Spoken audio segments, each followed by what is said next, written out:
Hello, everybody. My name is Lemon Anti, also go by Lemon. I am your coach of the Sacramento Surge, and today we have got week 1 of the SPS. This week we are going to be facing off against Coach Winda or Winda. I'm not sure which way it's supposed to be pronounced, and the Everton Espions. My opponent's team this week is a very strong one, major threat, and it's going to be, well, it was a doozy of a match. This is unfortunately going to be a post-com because in the middle of the match there were some computer issues that in order to fix them, the recording had to stop. So this is going to be a postcom, but it's still going to be a very entertaining battle, I think. With that being said, guys, let's just talk about my opponent's team. The Everton Espion's team is going to be consisting of Annihilate, Mousehold, Pelipper, Rotom Heat, Palafin, Gardevoir, Appleton, Revavroom, Dreadnought, and Crocodile. The 6 I was expecting to see this week are Annihilate, Mousehold, Pelipper, Rotom, Palafin, and Gardevoir. I saw an argument for Crocodile, a pretty strong one, honestly, but I felt like the Gardevoir was more important. My opponent overall has a very, very terrifying team, especially those first 2 picks, major threats. Um, Rotom Heat, also a pretty decent threat. Pretty much gets shut down by our own Rotom, though, which was nice. Um, Palafin, always a bit of a threat. I do think I prepared for it pretty well. And one thing that I left completely unchecked was the Appleton. And I didn't realize it until like right before the match started. I went, oh wait, I don't have any prep for the Appleton, and it's the only thing that underspeeds my Trick Room mode. And I didn't think of it until right before the battle started, so it was far too late. But with that being said, guys, we're just gonna jump into our team. Starting off the team this week, it is going to be Cersei the Hatterene. Cersei here is running Trick Room, Dazzling Gleam, Helping Hand, and Protect with the Terra type Ghost. Ghost Terra type is there so that we can protect ourselves from Annihilate's possible final gambit, as it is one of the very few ways that my opponent can definitely stop Trick Room. Otherwise, Trick Room goes absolutely ham in this game. Um, the only real ways I could find to stop it were doubling into it and killing it, which Terra type Ghost is there for the defensive typing to help against that with Mousehold, as well as the Annihilate, and Imprison on Gardevoir. Those were the only 2 ways I could really find that my opponent could stop it. We're running Dazzling Gleam, of course, for a spread move. Dazzling Gleam, fairy type move that hits the majority of my opponent's team pretty well. The main resist for it are Revavroom and Rotom. And honestly, the little bit of chip on Rotom is really good for our Hariyama. And the damage on, and I didn't see Revavroom coming. I just don't see a reason that Revavroom would come to this game. We got the helping hand there because we do have Hariyama pairing next to this thing, and there are a lot of situations where Hariyama needs just a little bit of an oomph in order to kill a lot of Pokemon, and this was to support that. Kasi Berry is there so we can take a Ghost type move from the Annihilate much better, having the damage and then using the Berry. Pretty important just to cover my bases against both Final Gambit and possible Shower Claw. Very important for that. As well as pairing that into the Terra type Ghost to keep myself from getting absolutely annihilated by Population Bomb from that Mousehold. Really, really important, and I'm very glad I thought of it. It's a very bulky build with just a little bit of offense. Pretty much does exactly what I've already explained. There wasn't any rhyme or reason behind it. It was just okay, I need to physically defensive. I'll throw in a little bit of special defense in there, and I want to have a decent number of damage. So that's what this was. And then the Pokemon that's going to be pairing next to, of course, is going to be Slammer the Hariyama. Hariyama this week is running 4 attacks with Close Combat, Knockoff, Thunder Punch, and Fake Out. Close Combat goes pretty much unresisted in my opponent's team, except for Annihilate, Pelipper, Gardevoir, and that's it. So it hits very, very hard. Knockoff hits all of those Pokemon very hard, except for Thunder Punch is there for the Pelipper and the Palafin. And then we've got Fake Out there so we can flinch some Pokemon, help Hatterene get that Trick Room up turn 1. Very important. We got the Flame Orb Guts there so we can do an extra bit of damage. It does OHKO most Pokemon, though Crocodile's Intimidate is pretty impactful for it, so I had to keep that in mind. Terra-type Electric is there so that we can guaranteed OHKO any kind of Palafin except if it is Wakanberry. So it was just there for the extra damage that I felt like I really needed. That and also it removes my flying weakness from Pelipper's Hurricanes, which Pelipper's Hurricanes hurt a lot of Pokemon really hard, and this one included. We're just running max attack with a negative speed nature, so we can outspeed everything in Trick Room. The only Pokemon that can underspeed this in Trick Room is the Appleton. Um, and honestly, without Gardevoir present, this thing really does go in. That's just what it was here for, was offense and a little bit of support with Fake Out. Now, for the rest of our team, we are going to be bringing minus the Golden Go. Surprise to no one, this Pokemon will be coming to every game. Shadow Ball, Make It Rain, Thunderbolt, and Protect. Pretty expected. Just 3 attacks Protect with Life Orb. Very solid here. Shadow Ball is there for the Annihilate and for Gardevoir. Make It Rain hits pretty much everything unresisted. Everything that's going to come at least. As well as hitting spread moves. Very nice. Thunderbolt, of course, there for Palafin and Pelipper. If we Terrasilize into the electric type, we guaranteed Oko Palafin, even if it is max HP, max special defense, assault vest, which I don't think it will be, but it is nice to have that as well. Also, removing my fire weakness from Rotom and giving me an electric resist from Rotom, very nice. So overall, this Pokemon is just here for offense. We are running Modest. I didn't see a real reason to run Timid. They're just the speed tiers weren't there for me to require it, especially since we do have Talonflame for the Tailwind. I don't remember exactly what I was speed creeping with this. I think it might have been Dreadnought in Rain, because Dreadnought is a little bit of a threat, but I do have checks for it for sure.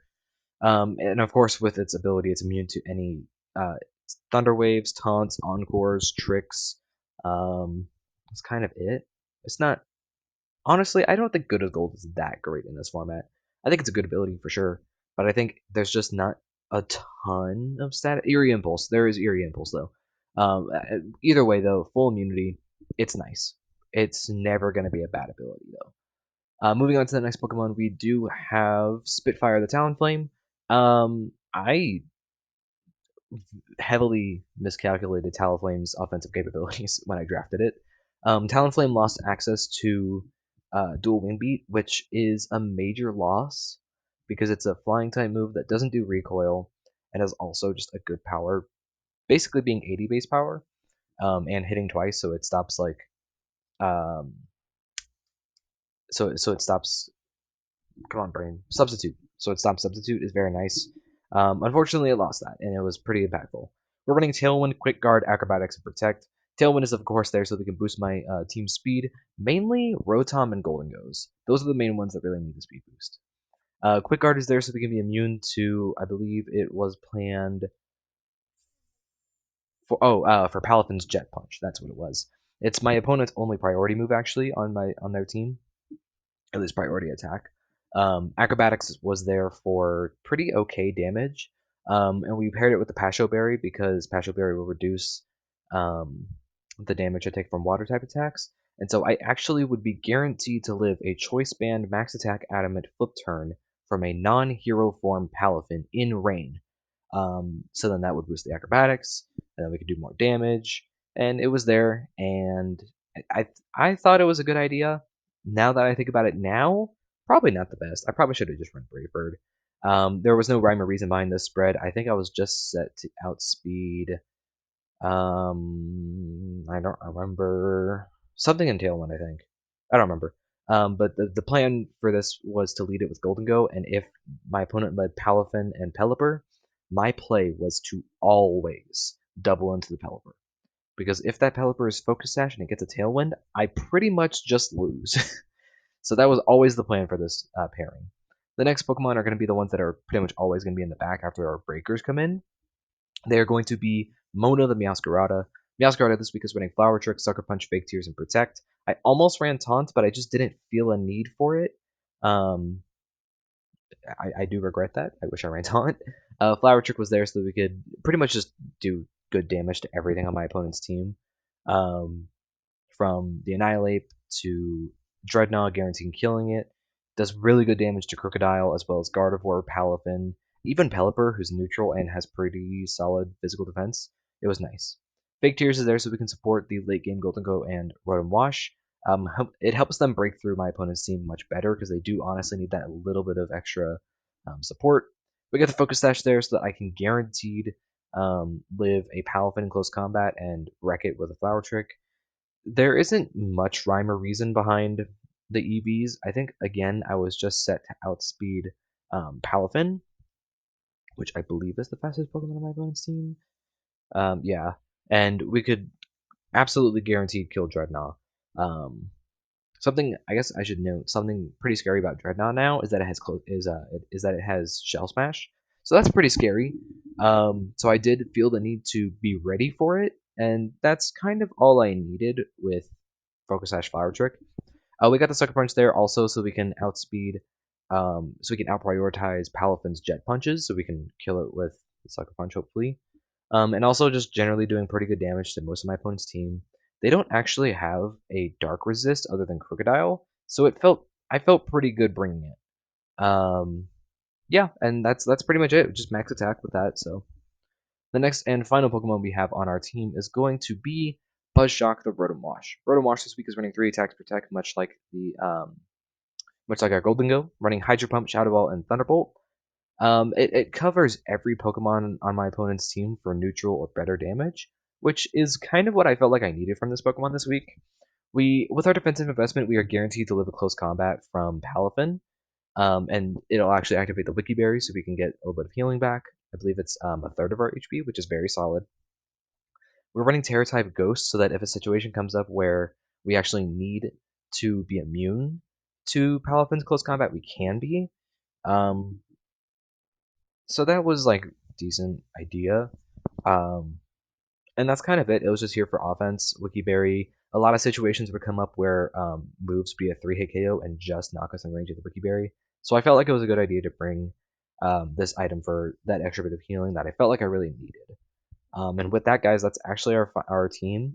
I'm gonna lock in like what I was expecting. It was Annihilate, Mousehold, Pelipper, Rotom, Palafin, Gardevoir. The top 6 were the ones I was expecting. And we're gonna see in game 1 that we actually saw something very, very different. My opponent's team for this match actually ended up consisting. It wasn't super, super different, but it's different enough that it's notable. My opponent's team actually this time around consisted of Annihilate, Appleton, Gardevoir, Crocodile, Mousehold, and Rotom. So the plan for this first match was always going to be to have it be a scouting match, which is why we actually absolutely wanted to lead with. Where's the music? I need to turn the music off. Why we absolutely wanted to lead with Hariyama and Hatterene. It was always the plan to lead off with these 2 Pokemon. We see that my opponent leads off with Annihilate and Rotom Heat, which is very good because it gave us an opportunity to scout Rotom's investment as well as its item. And I said it out loud as I clicked Fake Out on Hariyama that it may be Covert Cloak. And we see on this turn that it is Covert Cloak. It doesn't get flinched from the Fake Out, which is very important. And we do go for the Terra Ghost because I was still scared of the Final Gambit possibility. And again, this is a scouting match. I needed to see if it had the Final Gambit. And so we go for the Fake Out onto the Rotom. We see that it does not get flinched. Annihilate goes for the Shadow Claw, which tells me that it is absolutely not Final Gambit, because if it was, it would have gone for it there. Rotom goes for the Overheat, meaning that it is in fact Covert Cloak immune to the secondary effects of our moves, which is very important and very good knowledge to have for the next game. Cersei is very low in health right now, and Slammer has his burn, his guts up, which is very, very nice. And we are in a solid position to go to let Cersei go down and just bring in the Rotom to start breaking through. So we're going to see here that we go for a Dazzling Gleam. My opponent actually switches out to the Crocodile, which is very important for the Intimidate. We go for the Dazzling Gleam to do some pretty good damage to my opponent's team. However, we notice that the Dazzling Gleam does so little damage to the Annihilate that it actually reveals this turn that it is Assault Vest, which is very, very important knowledge. And then my opponent goes for the Rage Fist onto our Hatterene to guaranteed kill it. So not the best of situations, honestly. However, we have knocked my opponent's team down pretty low. We bring in the Rotom. My opponent goes for the Protect on the Crocodile. And I think, we close combat the Crocodile here, hoping to kill it. And then we go for the Thunderbolt into the Annihilate, knowing that I underspeed. So we kill that, which is very nice. And I believe my opponent brings in the major threat here, Appleton. Now, Appleton, I'm so surprised that this thing was such a major threat. We switch our Hariyama out to the Meowscarada so that we can get the Intimidate gone, and my opponent switches the Crocodile out into their Rotom. but we protect to keep us protected from a grass type move. Appleton terrestrializes into a pure grass type to remove its dragon type, and then it goes for an iron defense, which is terrifying. And then this turn was basically just all defense, except for the Appleton's going for body press onto our Meowscarada here. The Trick Room goes away, which is actually pretty good for us because now we can scout some speed tiers better. My opponent switches into the Crocodile again, which was expected, but it's okay. We go for the fake tiers onto the Appleton, hoping that we can set up Rotom for a better situation against it on the next turn, while we go for a close combat into the Crocodile. It was actually hoping to hit the Rotom, but it does hit the Crocodile. And now that the Intimidate is gone, we can do a bit better now. Something important is that we no longer are Grass type on Meowscarada, and I didn't think about that. We switched the Hariyama out into Rotom so that we can remove our stats drops. We are guaranteed to live another Thunderbolt here, and I believe it will put us in range of the Wikiberry, which is what I was hoping to play for. We go for another fake tears, and my opponent goes for a Thunderbolt into our Meowscarada, and I go for a Hydro Bump into the Rotom, guaranteed killing it. And this is where I think I misplayed. I think I should have attacked the Appleton. And my opponent goes for the Giga Drain onto our Rotom and knocks it out. And then I am forced to go into Hariyama for 2 physical attackers and a +4 physically defensive Appleton. We cannot break through it, guaranteed. However, we do find out that we do find out it's 3 moves. So we do have a lot of knowledge, and it was the plan was to get a lot of knowledge on my opponent's team. So it did work out. We know that it's Covert Cloak on the Rotom. We know that Crocodile changes the attack rules for Hariyama a lot. We know that Annihilate is Assault Vest. So that's very good for us. We do absolutely lose this exchange. There's no way we could have won that one past a certain point. My opponent played that round very, very well, and we're going to go into round 2. And this time I wanted to play it very differently, which again was the plan, was to scout game 1 and then change my plan from there. For game 1, for game 2, I decided to actually lead off with Golden Go and Talonflame. My opponent leads off with not Hariyama, Annihilate and Rotom once again, probably expecting the same lead maybe. We lead off with Golden Go and Talonflame. Our obvious play here is to go for the Tailwind. However, in the back we have Hariyama and Hatterene. The plan was, after seeing how big of a threat Appleton was, I felt like I needed Hariyama and Hatterene in the best situation possible for Trick Room. Something I forgot to mention, actually, in the first match, we saw that Hariyama undersped Appleton outside of Trick Room, which means in Trick Room it will outspeed, which is very important. So on this lead, I decided to just go for major full attacks. We terrestrialize Golden Go because I didn't feel a need to terrestrialize anything in the back. We go for the acrobatics into Annihilate, and we do get a crit, which is very nice. Shadow Claw into Midas so that we can guaranteed live it, and then a Thunderbolt into Midas, so we are guaranteed living this turn as we go for a Shadow Ball and kill the Annihilate. Pretty decent turn for us right there. Taking about 60% on our Golden Go. Pretty alright. Spitfire comes in, or the Crocodile comes in, and I decide to just go for another Acrobatics, go for whatever damage I can get. It is pretty clear they're going to knock out both of our Pokemon here with the Earthquake plus the Thunderbolt from the Rotom. We do see that the Crocodile is Life Orb, which is pretty good to know that it's not on like Gardevoir. And so from here on, we go into Hariyama and Hatterene. Now, my opponent really wants to switch Crocodile out for the Intimidate, which at this point I think I'm okay with having that Intimidate situation, but we still want to go for the Fake Out into the Crocodile. Rotom goes for the Thunderbolt into our Hatterene, and we go for the Trick Room here. Now, this situation, we got our burn up again. I'm pretty confident Close Combat can kill Appleton. Because of the set it is, I was expecting Appleton to be specially defensive in EVs and physically defensive in its iron defenses, which is what it is, which makes sense. And it is a very threatening build. Here, my opponent switches the Appleton out into the Crocodile for the Intimidate. We get a Dazzling Gleam off, and I believe we just kill the Rotom here with Close Combat. We do. Very impactful there. We are down -1 attacks. We are neutral attack. So it is still a bit of a problem. Appleton can still break through fairly well. I don't remember exactly what item Appleton was. I think it was a berry, actually, with Gluttony. We go for Dazzling Gleam and hit the Appleton pretty hard for 40%. Yeah, I pop a berry, popped there, which means it was Gluttony. And then we go for a Close Combat, doing 64%. Very nice. My opponent goes for an Iron Defense here, and at this point, we have pretty much secured game 2. I do not see. I don't think there was any way my opponent could double protect on the Crocodile. It doesn't really mean anything. I don't think it impacts anything. At this point, yes, we do win game 2, and we are on to game 3. This one is to all the marbles. This one is for all the marbles of week 1. My opponent, of course, has still very threatening team, and now we've both gotten a lot of knowledge on each other. And here, I believe I changed my strategy a bit, and I think I led Golden Go and Meowscarada. That's right. I led this off because I had a feeling that I would need um, the Meowscarada for the fake tiers and Appleton because I felt like Appleton was going to get the lead so that it can get the advantage on our Trick Room mode. Mousehold goes for a follow me, forcing us to go for the flower trick into it, which is what I was planning on anyway. We go for the make it rain into both my opponents, knocking out the Mousehold and doing quite a bit of damage to the Appleton. Nothing fantastic. And so they're guaranteed to get an iron defense here. Crocodile comes in getting the Intimidate off on us, which doesn't mean a lot for our Meowscarada. Oh my gosh, I'm failing in the words. We see an Earthquake coming off from the Crocodile doing net no damage to Appleton here. It, of course, kills our Golden Go, and it does do quite a bit of damage to our Meowscarada. However, this is still a situation where we can do a lot of damage to the Crocodile. We see Appleton has Recover, which means it definitely does not have the move Protect, which is very important. We see that the Crocodile switches out into the Rotom, while I believe I go for another Fake Tears here, and I do.